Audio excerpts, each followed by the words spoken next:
Morning everybody, how are y'all doing today? You know, I was doing pretty good, but as I've been playing Hogwarts Legacy more and more, I've been getting worse. Because I can just feel the bigotry and transphobia seeping through my blood. How could I do this? But yeah, in all seriousness, I was gonna do Elden Ring gameplay for this video originally. But then a lot of people said it should be Hogwarts Legacy because, you know, Hogwarts Legacy gameplay in a Hogwarts Legacy video would make sense. But honestly, I wasn't really too interested in the game besides the controversy. But then I decided, you know what, screw it. I'll put up a picture of the Riz of Sparta, and if 100 people like it, then I'll get the game. And in less than 2 hours, let's just say I was downloading the game. But yeah, I'm enjoying it so far. I like the premise. And it's definitely given me some good memories of when I used to read the Harry Potter books back when I was like 10 years old or so. Which I still haven't finished all of them yet, and my dad keeps nagging me to finish them, so might have to do that. We'll see about that. But anyway, we're not here to talk about that. Today, we are here to talk about the worst Hogwarts Legacy review I think I've ever seen. And this comes from Wired. And just from the title, you can tell this is going to be fantastic because they say, review, there is no magic in Hogwarts Legacy. The game is mid at best and its real world harms are impossible to ignore. Oh lord. That's right guys, a fictional video game about students learning to become wizards and witches has real world consequences. Now before we get into this, I do want to give a bit of credit. You know, I don't want to be completely unfair. This author did not ever end up deleting the review, at least as of now. And you know what? I can respect that. So often people will say something really stupid and then they'll just delete it and pretend it never existed, and the only way people can find it is with like the Wayback Machine or something. So yeah, credit where credit is due. They could have easily deleted this and hid from the entire internet, but they didn't cower away from the criticism, so I guess I have to respect that. But with that being said, let's go ahead and dive into this god-awful review. So basically how this will work is I'll read whatever is on the screen and then we'll respond to it. We start from the beginning. Yikes, y'all. I don't even smoke and I feel like I need a cigarette before I get things started. We're here to talk about Hogwarts Legacy, and to do that we need to discuss the whole mess. Pull up a chair, pour yourself some tea, wrap yourself in a blanket, scream into a pillow or the abyss, because this one's gonna take a lot out of both of us, or get heavy. Hogwarts Legacy is a third-person action RPG set in the same universe as the classic Harry Potter series of children's books. In case you need a refresher, those books, the Wizarding World setting, and the Harry Potter film franchise are all the intellectual property and brainchildren of author J.K. Rowling. I don't know how to pronounce it. I like to say Rowling, but that's just me. Anyway, this is important because she's always been inseparable from her work and from work that she's inspired, for better and now mostly for worse. Nothing with a Wizarding World stamp on it can be viewed outside the context of it being a product of Dame J.K. Rowling. Within the pages of her books, she made the ordinary seem extraordinary. She created a place where weird, lonely kids would be told they were special, where kids who had survived abuse were more than just fundamentally broken. Since 2019, though, the once beloved children's author has, well, she's had some opinions about people like me and whether or not we should exist. She's even gone as far as to suggest that we're inherently dangerous, a threat to real, ouch, women everywhere. When I was a kid, every word that flowed from J.K. Rowling's pen wrote magic into my world, but now every word she puts out just hurts my heart. Every homophobic or transphobic thing queer kids hear growing up becomes a voice that follows them around for a long time. We hear relatives, friends, and parents say awful things about us and to us. For a lot of us, we fight those voices every day. When one of those voices comes from the author who taught you about accepting yourself, a person who you thought truly saw you and kids like you, it hurts in a way I honestly hope she never understands. I wouldn't wish it on anyone. Now, I feel like I need to clarify, I do not agree with J.K. Rowling's stance on trans people whatsoever. I don't give a damn what you identify as. Now, obviously, I've been called a transphobe in the past, if you remember that whole saga, but trust me when I say I don't care what you identify as. Like I said in the video where I defended myself on this matter, and the one that Minx has now saved to her soundboard, you can identify as a cactus gurgling fart monster, and I wouldn't care. Oh, I still can't believe I said that. And yes, I can understand if you're trans and then one of your childhood heroes comes out as like transphobic, then that must suck. I can't even imagine what that would be like. So you have my condolences in that regard. And I'm probably gonna repeat myself a couple times later, but I'll just say it now. You need to learn to separate the art from the artist. You can like and support the Harry Potter franchise even if your views don't align with the creators. But that's all I'm gonna say on that subject for now. Let's just keep reading. I don't hate her. It would honestly be easier if I did. Inside me somewhere, there's a kid who still loves her despite everything. That kid has a lot of experience loving people who hurt her. She never asks why. She just wants to know what she did wrong and how she can fix it. It's hard to tell her there's nothing left to fix and that there are places we can't return to. Places like Hogwarts. And we're gonna skip these next two paragraphs and go all the way to the bottom because they just gush over how much they loved the books when they were a child. Anyway, I avoided press about Hogwarts Legacy when it was first announced. I didn't want to see the gameplay. I didn't want to be awed by the trailers. I avoided them like the plague because I was afraid I would be conflicted, that I'd see a game that captured the magic of the books and my heart would leap out of my chest. I was afraid to see the lavish visuals of the films recreated on modern gaming hardware, realized in 4K and full HDR. I was afraid I'd have to tell 12-year-old me that she couldn't play it and explain why. So when I got a code for Hogwarts Legacy, I braced myself. Okay, here's the thing. I understand, like I already said, your childhood hero doesn't like who you are. I understand that sucks. But again, separating art from the artist. Just because somebody you looked up to when you were younger doesn't like who you are, doesn't mean you still can't like the movies, the books, and now the games. In the Actman's video on this topic, he showed plenty of tweets from trans people who not only didn't give a damn if people got the game or not, but they were getting the games themselves. I think a good comparison would be, do you guys remember back when Among Us was popular and there was that like parody channel who would like parody the 3 a.m. style videos? They were called like Arcade Craniacs, I think. And I personally thought that they were hilarious. I loved what they did. I thought the parodies were awesome. But then didn't it come out that the dude behind the channel was like a child groomer or something like that? Whatever. The point is, even after hearing that he was a horrible person, I still enjoyed his content. I didn't let who he was ruin the content for me. And I don't think you should either, in all honesty. So you know what? So far, this article isn't too bad to me anyway. Oh man, I wish it stayed that way. Let's continue on, shall we? Next section, when home isn't home anymore. I thought I'd spend a lot of time in this session nitpicking, going over every grievance I have with how this game deviates from the source material, how dated it looks and feels, and how every character just feels like an animatronic Chuck E. Cheese robot waiting for you to come by and put a quarter in it, so it can say its one line of dialogue and perform a grim herk-jerky, I don't...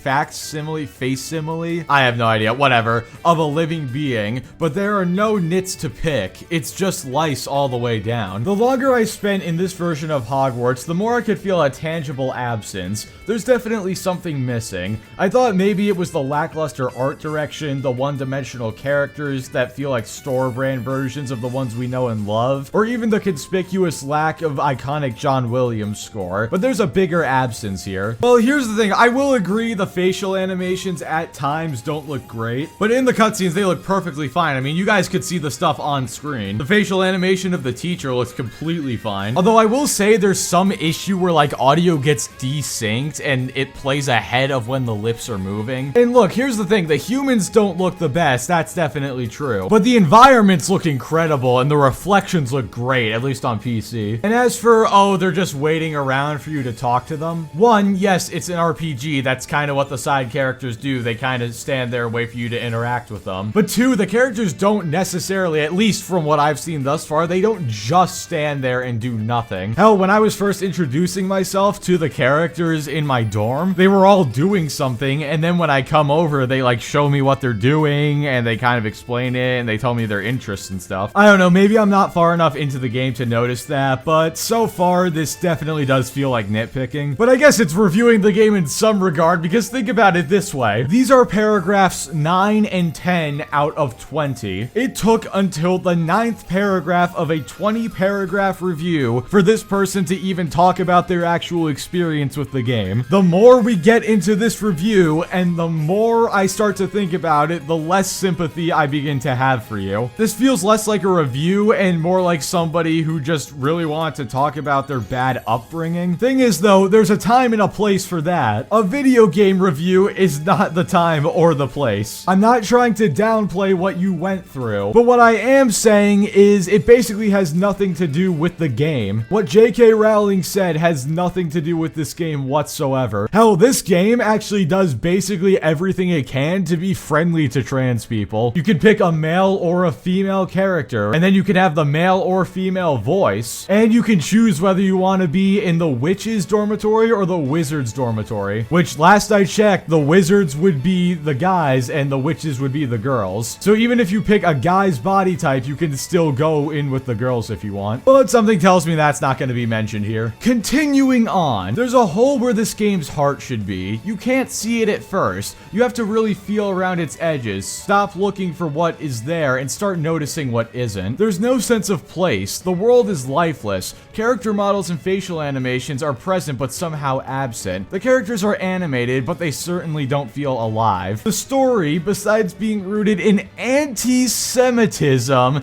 doesn't even feel compelling. It feels muddy, a minefield of unanswered questions and unexplained motivations. And speaking of which, the characters often flat out state their motivations, but they don't feel believable or even particularly coherent. It says it's Hogwarts, but it doesn't feel like Hogwarts. Even despite the controversy around Rowling herself, the game feels like it was put together to tap the eager nostalgia of fans without any attention to make it actually worth playing. For that reason alone, I can't in good conscience recommend spending your money on it. Combined with who this game helps and who it harms, well, it's definitely not worth it unless your goal is to cause harm. That is a familiar problem though. It's one we see in the latest Wizarding World films as well. Just a heads up, the next few paragraphs talk about the recent Harry Potter movies and the spin-offs and all that. And we're gonna be skipping that because it literally has nothing to do with anything. But good Lord Almighty, anti-Semitism. Do I even need to say anything? Look, admittedly, I haven't played through the whole game yet. You guys can see this gameplay is from like the tutorial areas basically. But something tells me this game would not be so highly rated if it was truly rooted in anti-Semitism. Good God. But wow, you mean to tell me that a Harry Potter game might be trying to use nostalgia to get people interested? Who the hell would have guessed that? But then again, at the same time, it's not like we're following the story of the original movies. This is a brand new story as far as I know. But anyway, I know I'm sorry it's taken a while to get into the good stuff, but trust me, we're about to get there. But before we do get there, I feel like I need to point out as well, apparently you are causing real world harm by buying this video game. Good God. I think I know what my title for this video is gonna be. There's a direct correlation between how open Rowling becomes about her bigotry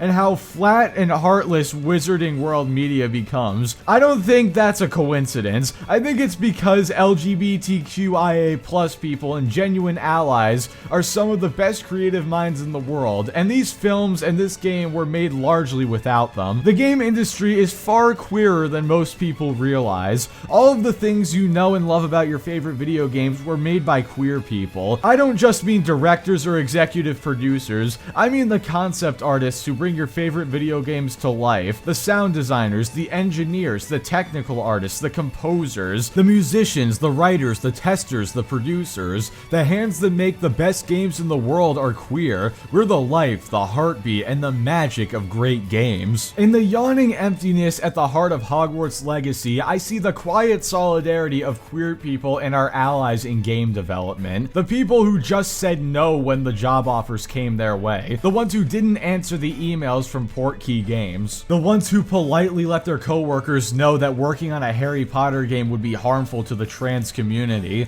The ones who listened and said, okay, yeah, thanks for letting me know. The people who put their morals and their loved ones above an easy paycheck. I don't even know what to say at this point. This is some of the most bigoted, self-entitled, ego-inflating nonsense I have ever read. I do not doubt that there are many talented game game designers who happen to be gay. I have no doubt that many of the games I have played and many of the soundtracks I have loved, all that, were designed by gay people. But to say that gay people are the life, the heartbeat, and the magic of great games, Jesus Christ. For anybody who thinks that I'm being bigoted by saying that, what if I said that straight people were the life, heartbeat, and magic of great games? You wouldn't like that too much now, would you? It's not any better to say it from either side. Both are equally bigoted to say. And by this logic, if gay people really do make the best games, then this game must have been made by an entire team of gay people and nobody else, because this game is awesome. But Jesus Christ, I cannot believe we have reached this point. And I'm trying to make my points incredibly carefully here. I know if I say something wrong, I could throw my entire career down the dumpster. But Jesus Christ, saying that one sexual orientation in particular is more important to gaming and makes better games than another sexual orientation, I'm not even gonna repeat myself. Let's just get this stupid article over with. I probably won't ever know your names, but you know who you are. I see you, and I appreciate you more than words can ever express.